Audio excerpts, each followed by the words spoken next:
कि जैसे सतनाम 2 अक्षर के मंत्र हैं। अब 2 अक्षर का दूसरा जो मंत्र है, इस सतनाम का प्रथम मंत्र हम इसको त्रिकुटी पर अकाउंट होगा इसका हमारा। और जो पहले मंत्र आपको 7 मंत्र दे रखे हैं, ये इसलिए दिए जाते हैं कि क्योंकि आप बहुत युगों से यहाँ अपना कति कंडेम हो लिए, इस युग में आए हो, इन संतों के पास जीवन व्यर्थ कर लिया, आपके पाप इतने जबरदस्त हो गए। कई भक्त तो नाम लेते हैं क्योंकि एकदम विश्वास नहीं होता, ज्ञान वो सुन नहीं पाते। अगर पक्का विश्वास करके कि कबीर इज गॉड और आप आ जाओ, नाम ले लो, सब त्याग दो, मर्यादा सब पुरानी पूजाएं, गारंटी देता ये दास चाहे कति कैंसर का बाप हो, तुरंत ठीक हो जाएगा।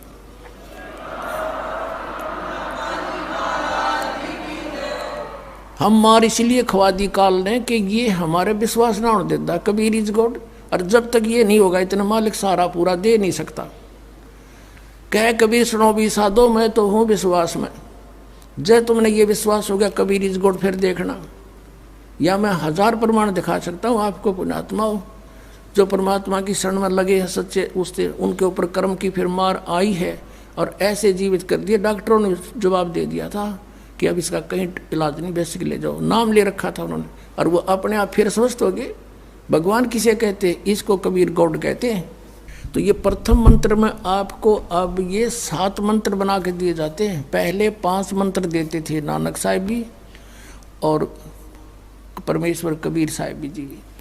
फिर ये हैं 5 नाम हैं जो हमारे कमलों में ये प्रधान बैठे हैं। मूल कमल में गणेश जी, स्वाद चक्र में सावित्री ब्रह्मा जी, नाभि कमल में विष्णु और लक्ष्मी जी, हृदय कमल में शिव पार्वती जी, और कंठ कमल में ये दुर्गा जी।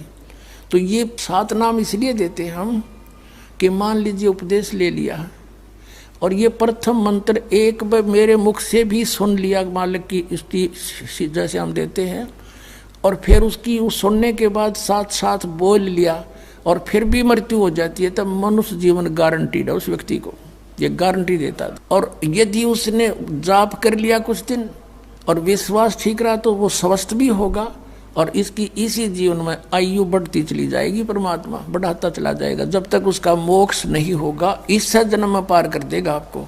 तो इसलिए ये 7 मंत्र दिए जाते हैं। ये पहले वाला लास्ट वाला मंत्र आपको जन्म दिवाओगा तुरंत, मनुष्य जीवन का गारंटीड है, मृत्यु भी हो जाएगी पुण्यात्मा। इसलिए मान लीजिए किसी का कोई बीमार है, या 80% व्यक्ति दुखी आए हुए, और जो विश्वास कर लेता उनको गारंटीड बात पूछ लो, यहाँ लाखों बैठे होंगे, आ जाते हैं, सुनते रहना और सब स्वस्थ हो जाते हैं।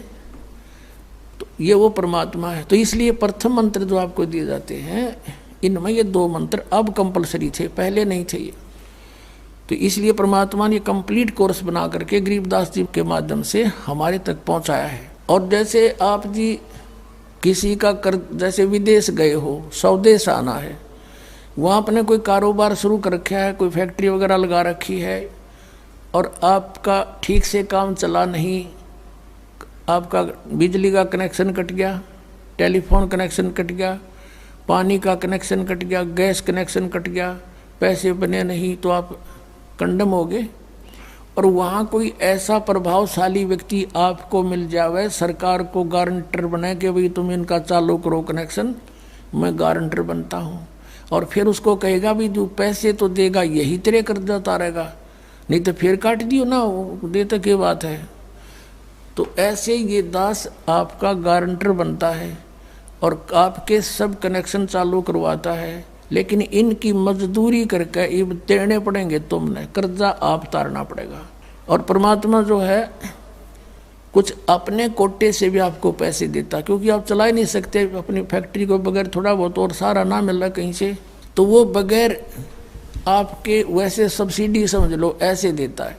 तो परमात्मा पहले आपको सब्सिडी देता है जिससे आप अपना काम चलाओ, और फिर डट कर भक्ति करो, मर्यादा में रहो, आप धनी हो जाओगे, बहुत शीघ्र धनी हो जाओगे। बहुत कीमत है इन मंत्रों की। इन भगवानों के जो 5 प्रधानों से आपने मुक्त होना है, त्रिकुटी पर जब जा सको हो उस समय पहुंच पाओगे जब इनसे आप अपना नो डू सर्टिफिकेट ले लोगे।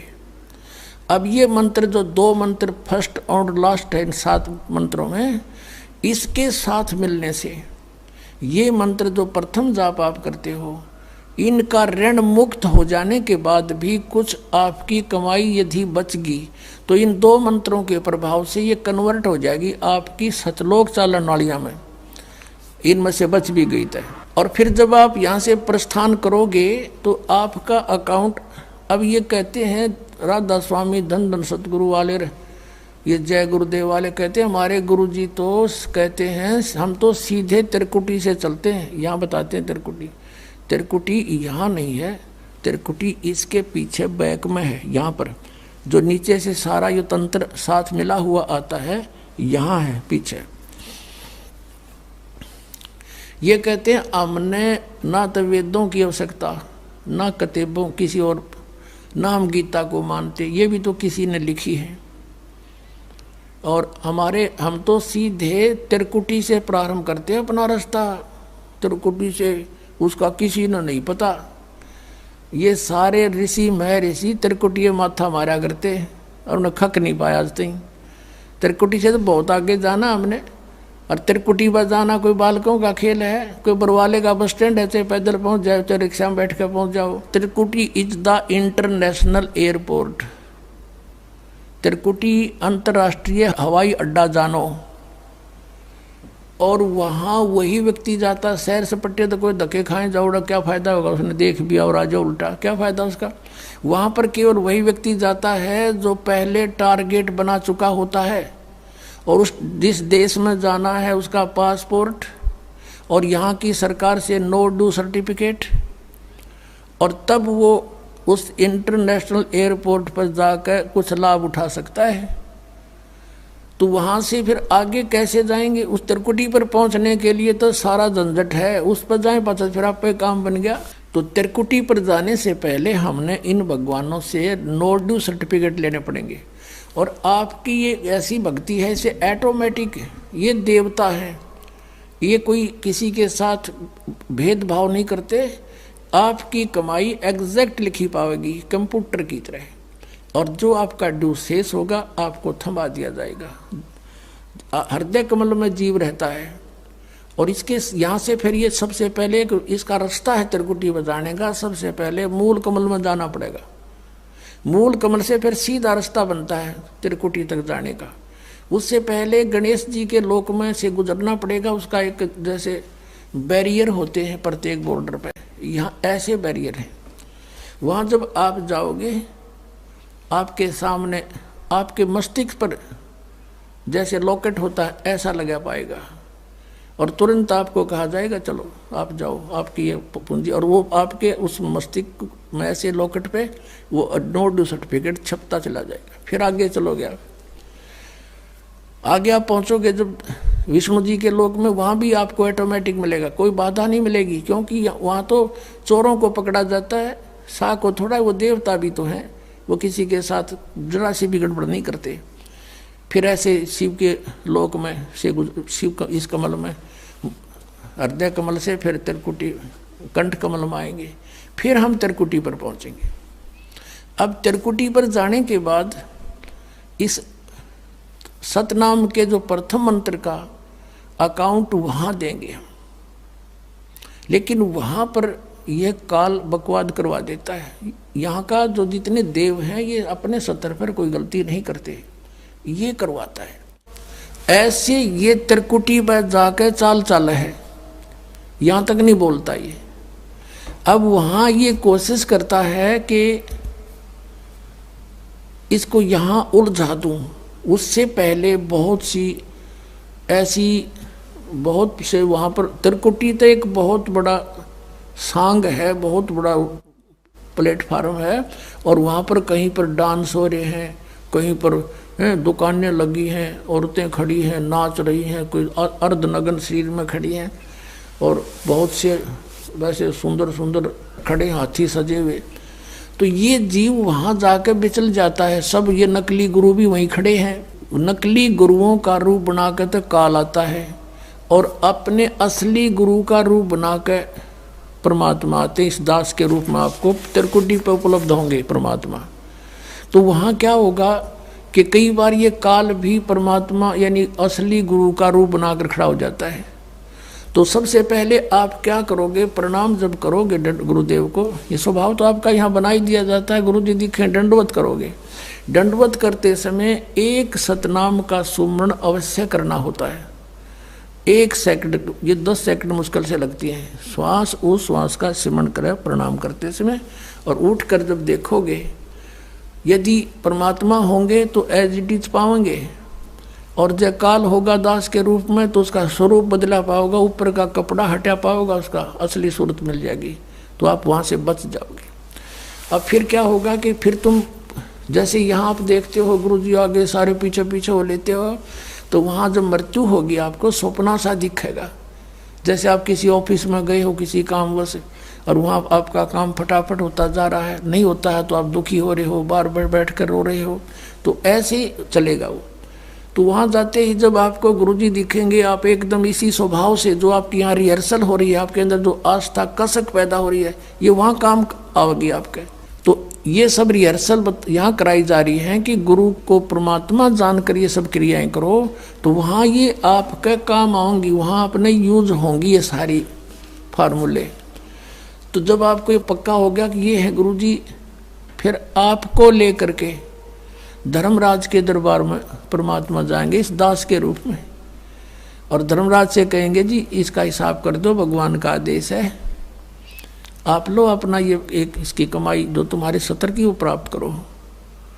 ओम नाम की कमाई और ये यज्ञों का जो बचा हुआ यहाँ प्रयोग हो गया सो हो गया यज्ञ, फिर भी बचे हुए भी आपको वहाँ देने पड़ेंगे कि आप अपना संभालो अपने सतर की। जैसा कि आपके संविधान में लिखा है, ये पवित्र वेद पवित्र गीता भगवान का संविधान है, इसके विरुद्ध जो कार्य करता है वो दोषी है, चाहे जज है चाहे बिना जज है। तो यहाँ का न्यायाधीश बहुत समझदार है, उसने वो सब समझता है। परमात्मा याद दिलाता है 18वें अध्याय के 66वें श्लोक में लिखा है, सर्वधर्मान परित्यज्य माम एकम शरणं व्रज। अपना अपने सतर की जो तुम्हारी है वो अपनी लो, इसकी पूजाएं और इसको छोड़ो, आगे चलेगा ये। तो वहाँ सतनाम के प्रथम मंत्र का जाप हम वहाँ देंगे, यज्ञ दे देंगे, फिर ये वहाँ से चलेगा। फिर वो आगे जागा तो पार ब्रह्म के लोक से हमने पार होना है। वहाँ पर सतनाम के दूसरे मंत्र की कमाई जो श्वास उश्वास से की हुई है, ये उसके दरबार में जाकर अक्षर पुरुष यानी परब्रह्म के लोक में जा करके उसको देंगे, वो आगे जाने अलाउड कर देगा। उसके 7 संग ब्रह्मांडों से पार होना हमने सहयोग देगा वहाँ से वो वहाँ तक जाने का, उस टैक्स के बदले में। अब यहाँ बताया है कि जे तू पढ़ा पंडित बिन दोई ना अक्षर दोई नावा, और पर्णवत नानक एक लंगाए जे कर सत समावा। अब ये 2 अक्षर का नाम जो सतनाम है, ये हमें भंवर गुफा तक पहुंचा देगा। भंवर गुफा है, जैसे अभी तक हमने 10 द्वार सुने थे, तो यहाँ परमात्मा ने गरीबदास साहिब जी के माध्यम से कहा है कि 12 मद मैल मठ बोरे बहुर ना दे धरे रे। वो तो 12वें द्वार को पार करके है वो मठ, वो स्थान, वो ठोड़ ठिकाना। फिर जहाँ जाने के बाद बहुर ना दे धरे रे, फिर दोबारा जन्म कभी नहीं होता। एक 10वां द्वार तो इस शरीर से निकलना है। ये शरीर और एक ब्रह्मांड एक है, इससे निकल गया। कई योगी देखे यहाँ से शरीर फोड़ जाते हैं। यहाँ एक काग बोलते हैं इसको, स्थान को काग।